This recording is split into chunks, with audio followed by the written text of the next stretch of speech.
कभी कभी इतिहास चुपचाप हमारे कानों में कुछ ऐसे फुसफुसा जाता है जिसे सुनने की हिम्मत हर किसी में नहीं होती। वो बातें जो ना तो किसी इतिहास की किताबों में पूरी तरह दर्ज है, ना विज्ञान के पास उनके जवाब है, और ना ही धर्म उन्हें पूरी तरह से समझा सकता है। ये कहानी ऐसी एक रहस्यमयी घटना की है जिसने सदियों से लोगों के दिलो दिमाग में सवाल खड़े किए हैं। 12वीं सदी का इंग्लैंड, एक छोटा सा गाँव वुलपीट, जो आज तो शायद आम सा लगता है, लेकिन करीब 800 साल पहले यही घटना था कुछ ऐसा जिसे आज भी इतिहास का सबसे रहस्यमय किस्सा कहा जाता है। दो अजीब बच्चे जिनकी त्वचा हरी थी, भाषा अनसुनी थी और जिनकी आंखें में किसी दूसरी दुनिया का डर था, अचानक एक दिन गांव के लोगों के सामने प्रकट हो जाता है।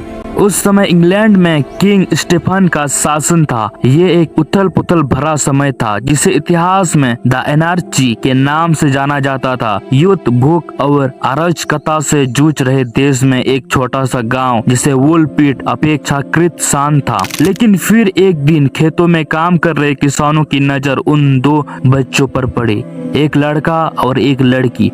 वे गांव के पास के भंवर जैसे गड्ढों में से अचानक निकलकर सामने आए थे। उनकी त्वचा हरे रंग की थी, जैसे किसी पौधे की परछाई हो। उनकी आंखों में घबराहट थी। उनके कपड़े अजीब और अनजान तरह के थे, और सबसे चौंकाने वाली बात, वे कोई भी अज्ञात भाषा नहीं बोल रहे थे। गांव के लोग पहले तो डर गए, लेकिन फिर उन्हें स्थायी जमींदार सर रिचर्ड दे कॉलोनी के पास ले जाया गया। वहां उन्हें सुरक्षित रखा गया और खाना दिया गया, पर उन दोनों ने कुछ भी खाने से इनकार कर दिया सिवाय ताजी फलिया के। वे सिर्फ कच्ची हरी फलियां खाते थे जो पास के खेतों से ला कर दी जाती थी। ऐसा लगा जैसे वे किसी ऐसे स्थान से आए हो जहां सिर्फ यही चीज मिलती हो। कुछ दिनों बाद जब धीरे धीरे उन्हें रोटी और अन्य सामान भोजन दिया गया तो लड़के ने उसे खाना शुरू कर दिया, लेकिन लड़के की हालत बिगड़ती चली गई। आखिरकार कुछ ही सप्ताहों में लड़के की हो गई मौत। लड़की धीरे धीरे स्वस्थ हुई और समय के साथ उनकी त्वचा का हरा रंग भी लगभग सामान्य हो गया। उसे अंग्रेजी भाषा सिखाई गई और वर्षों बाद जब वो इतनी बड़ी हुई कि बातचीत कर सके, तब उसने कुछ ऐसे बातें बताई जिन्होंने इस रहस्य को और गहरा कर दिया। उसने बताया कि वे दोनों एक जगह से आए थे जिसे वो सेंट मार्टिन लैंड कहती थी। वो कहती है जहाँ सब कुछ हरा है, पेड़, घास, यहाँ तक कि आसमान और पानी में भी हरे रंग की झलक होती है। उसने कहा कि वो वहाँ हमेशा गोधूली जैसा अंधेरा बना रहता है, सूरज कभी पूरी तरह नहीं चमकता और हम सब सेंट मार्टिन के अनुयायी हैं। उसने ये भी बताया कि एक दिन वो और उसका भाई एक गुफा में चले गए थे। गुफा के भीतर वे घंटिया की आवाज का पीछा कर रहे थे और अचानक वे एक और दुनिया में निकल गए। गुफा के उस पार ये दुनिया उनकी अपनी दुनिया से बिल्कुल अलग थी। वहाँ तेज रोशनी थी, अजीब भाषा बोलने वाले लोग थे और ऐसा लग रहा था जैसे वे किसी दूसरी जगह में फंस गए हो। वो रास्ता वापस नहीं मिला। उसके इस बयान ने सबको चौंका दिया। गांव वालों को समझ नहीं आया कि वो कोई परम पौराणिक कथा सुना रही है या सच बोल रही है। अब जरा रुकिए, आइए समझने की कोशिश करते हैं कि ये घटना वास्तव में क्या हो सकती है। क्या ये बच्चों की कोई घड़ी हुई कहानी थी या फिर सच में किसी और दुनिया से आए थे? इतिहासों ने इस घटना को विभिन्न दृष्टिकोणों से देखने की कोशिश की। कुछ का मानना है कि ये सब एक मनोवैज्ञानिक भ्रम था। वे कहते हैं कि संभवित ये बच्चे फ्लेमिश प्रवासी थे जो कि इंग्लैंड में रहने आए थे, लेकिन अस्थायी युद्ध और हिंसा की वजह से उनका परिवार नष्ट हो गया और वे अकेले रह गए। फ्लेमिश लोगों की भाषा अलग थी, उनके कपड़े भी अजीब लग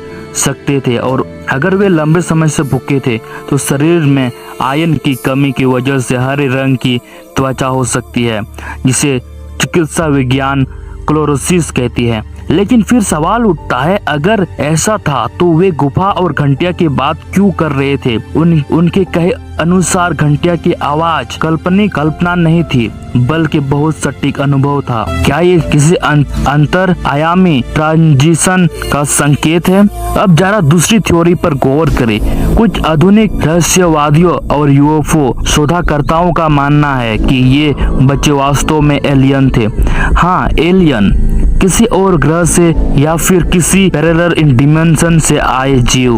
वे कहते हैं कि बच्चे की त्वचा का रंग, उनकी भाषा और उनका रास्ता गुफा से होते हुए घंटियों की ध्वनि के साथ एक दूसरी दुनिया में आना, सब कुछ किसी वर्म होल या डिमेंशन पोर्टल जैसे अनुभव है। खास करके वो बात कि उस दुनिया में हमेशा शाम का समय रहता था। ये वक्त की प्रकृति से छेड़छाड़ का संकेत हो सकता है। कई काल्पनिक और सैद्धांतिक भौतिक विज्ञान मानते हैं कि ऐसा पोर्टल संभव है जिनसे हम अन्य ब्रह्मांड तक पहुंच सकते हैं। अगर ऐसा है तो क्या वुलफिट के बच्चे किसी ऐसी दुनिया से गलती से इस दुनिया में आ गए थे? अब एक तीसरी थ्योरी पर आते हैं जिसे में पौराणिक वेशना कहा जाता है। पुराने समय में सेंट मार्टिन को हरे रंग और रहस्यमय भूमि से जोड़कर देखा गया है। क्या यह संभव है कि वो सेंट मार्टिन लैंड कोई ऐसे आध्यात्मिक या पारलौकिक दुनिया हो जहां आत्मिक या अन्य प्राणी रहते हैं? क्या वे दोनों बच्चे वास्तव में इस दुनिया के नहीं थे? इस रहस्य को और दिलचस्प बनाता है लड़की का भविष्य। उसने एग्नेस नाम से जीवन बिताया और एक स्थानीय व्यक्ति से विवाह किया। वो एक सामान्य जीवन जीने लगी, लेकिन उसने कभी नहीं बताया कि वो गुफा कहाँ थी या वो दुनिया कैसे वापस जा सकती है। क्या वो भूल गई थी या फिर वो डरती थी कि कोई उसे पागल समझ लेगा? आज भी वुलफिट गांव मौजूद है और वहां एक पट्टी लगी हुई है जिस पर लिखा हुआ है welcome to Woolpit, home of the green children.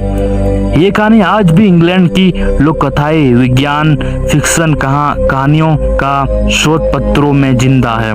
तो सवाल ये है, क्या वो सच में दूसरे ब्रह्मांड से आए थी? क्या ऐसा रहस्य हमारे चारों ओर बिखरे हुए हैं और हम उन्हें लोक कथाएं कहकर अनदेखा कर देते हैं? क्या हम भी कभी किसी गुफा में जा सकते हैं और किसी दूसरी दुनिया की घंटियों को सुन सकते हैं? अब सवाल आपके लिए है, अगर आपके सामने आज दो हरे बच्चे आकर खड़े हो जाए जो किसी और भाषा में बोलते हो और कहे कि वे किसी और दुनिया से आए हैं, तो क्या आप उन पर विश्वास करेंगे?